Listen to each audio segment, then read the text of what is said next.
कागजात नामजदगी पर आरोज के फैसलों के खिलाफ अपीलें दायर करने का सिलसिला जारी है। एनए 130 से नवाज शरीफ के कागजात नामजदगी मंजूरी के खिलाफ अपील दायर कर दी। अपील अवामी महाज के सरबराह ने दायर की। सुप्रीम कोर्ट के ताहयात नाअहली के फैसले का हवाला अपील कुनिंदा ने मौक़िफ़ इख्तियार किया। नवाज शरीफ को सुप्रीम कोर्ट ने ताहयात नाअहल करार दिया है। ये इलेक्शन लड़ने के अहल नहीं। रजिस्ट्रार इलेक्शन ट्राइब्यूनल ने अपील के साथ मुसद्दिका नकल न होने का एतराज दायर कर दिया।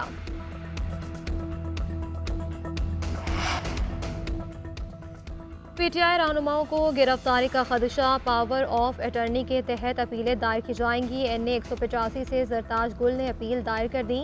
पीपी 118 से ख्याल कासरू को मुसद्दिका कॉपी फराहम कर दी गई। एनए 236 से जस्टिस अरशद हुसैन का फिरदौस शमीम नकवी की अपील पर समाअत से इनकार। अपील जस्टिस खादिम हुसैन के ट्राइब्यूनल में मुंतकिल कर दी। उमैर नियाजी ने फैसला Lahore high court Rawalpindi bench में चैलेंज किया। डीजी खान से पीटीआई के मोहिउद्दीन खोसा ने अपील दायर कर दी। 3 जनवरी तक अपीलें दायर, 10 जनवरी तक फैसले आएंगे। नजरसानी शुदा फहरिस्त 11 जनवरी को आवेजा की जाएगी।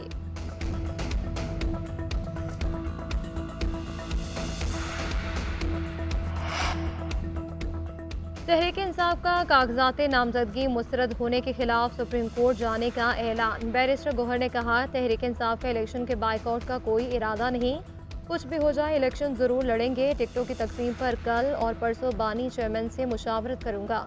सुप्रीम कोर्ट में भी दरख्वास्त दायर करेंगे। आरोज के फैसलों पर अदालत से इंसाफ की उम्मीद है। बाबर अवान कहते हैं कि आइन किसी को इलेक्शन लड़ने से नहीं रोकता। यहाँ लोगों के कागजात छीने गए हैं। 300 फॉर्म मुस्तरद कर दिए गए। इन हथकंडों के खिलाफ अदालत जा रही है। हर हाल और हर कीमत पर पीटीआई इलेक्शन लड़ेगी।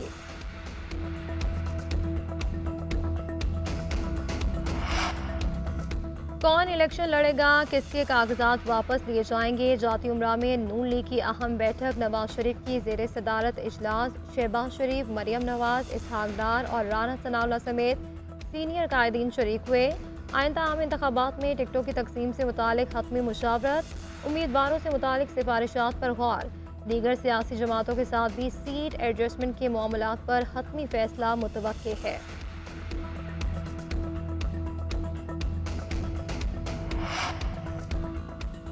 शेख रशीद और शेख राशिद के कागजात नामजदगी मुस्तरद। एतराज़ात की कॉपियाँ तकसीम। एतराज़ आयद किया कि शेख रशीद ने असासों की मुकम्मल तफसील फराहम नहीं की।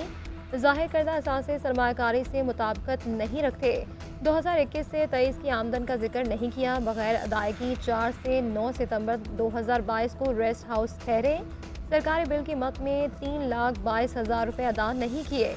शेख राशिद भी अहलिया के टैक्स रिटर्न जमा कराने में नाकाम रहे। शेख रशीद कहते हैं ये इलेक्शन नहीं, मजाक हो रहा है। अवाम की ताकत से एनए 56 और 57 से अपनी जीत का लोहा मनवाएंगे। आम इंतखाबात के लिए उम्मीदवारों के कागजात नामजदगी से मुतालिक तफसीलात जारी कर दी। इलेक्शन कमीशन के मुताबिक कौमी असम्बली के लिए 7,473 उम्मीदवारों ने फॉर्म जमा कराए।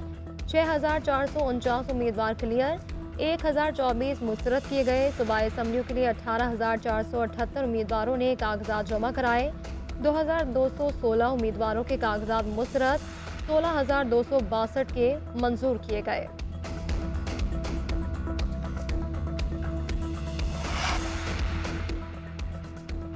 सुप्रीम कोर्ट में एनए 165 की हल्काबंदी के खिलाफ दरख्वास्त की समाअत। वकील दरख्वास्त गुजार के इलेक्शन कमीशन का फैसला कलअदम करार देने की इस्तदा। डीजी लॉ इलेक्शन कमीशन ने मौक़िफ़ इख्तियार किया कि हल्काबंदी इलेक्शन शेड्यूल से पहले नोटिफाई हो चुकी थी। जस्टिस मंसूर अली शाह ने रिमार्क्स दिए कि हमारा आखिरी हुक्म यही है, इंतखाबी शेड्यूल आने से पहले हो चुकी हल्काबंदियों पर इलेक्शन होगा। नोटिफिकेशन तो 13 दिसंबर का ही बरकरार रखा गया है। हम इस वक्त इस केस में कुछ नहीं कर सकते। नून लीग का दफ्तर जलाने से मुतालिक केस सनम जावेद को सेशन कोर्ट लाहौर में पेश किया गया। पुलिस की मजीद 2 रोज़ा जिस्मानी रिमांड की इस्तदा। अदालत ने रिमांड में 1 दिन की तौसीह की। सनम जावेद को कल इंसदाद दहशतगर्दी अदालत में पेश करने का हुक्म।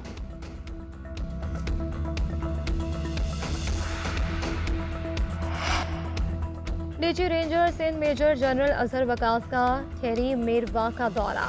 शहीद नायक दिलशाद अली के अहल खाना से ताज़ियत की, फातिहा ख्वानी की। मेजर जनरल असर बकास ने कहा कि सूबे में अमन के लिए किसी भी कुर्बानी से दरेग नहीं करेंगे।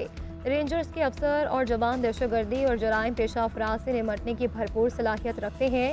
शहीद के अहल खाना ने कहा कि एक बेटा कुर्बान किया है, मिट्टी का कर्ज अदा करने के लिए और बेटे भी तैयार है।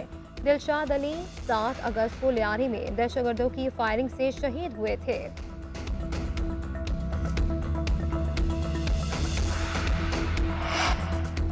साल नौ के पहले ही दिन मुआशरी बेहतरी की नवीद। स्टॉक मार्केट में कारोबार के आगाज में ही 2 नफ्सियाती हदें बहाल हो गई। 100 इंडेक्स में 1700 से जायद पॉइंट्स का इजाफा हुआ। इंडेक्स 62,000 की ओपनिंग से 64,200 की सतह पर पहुंच गया। कारोबार में 2.86% इजाफा रिकॉर्ड किया गया।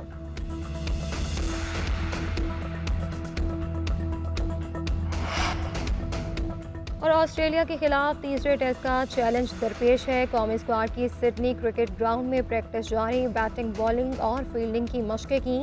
जिस्मानी वर्जिशों में भी हिस्सा लिया। इमाम उल हक की जगह साइम अयूब का नाम फाइनल कर लिया गया। स्पिनर साजिद खान को किसकी जगह स्क्वाड में शामिल किया जाए, टीम मैनेजमेंट ने सोचो विचार शुरू कर दिया। पाकिस्तान और ऑस्ट्रेलिया के दरमियान आखिरी मैच 3 जनवरी से शुरू होगा। ऑस्ट्रेलिया 3 मैचेस की सीरीज 2-0 से जीत चुका है।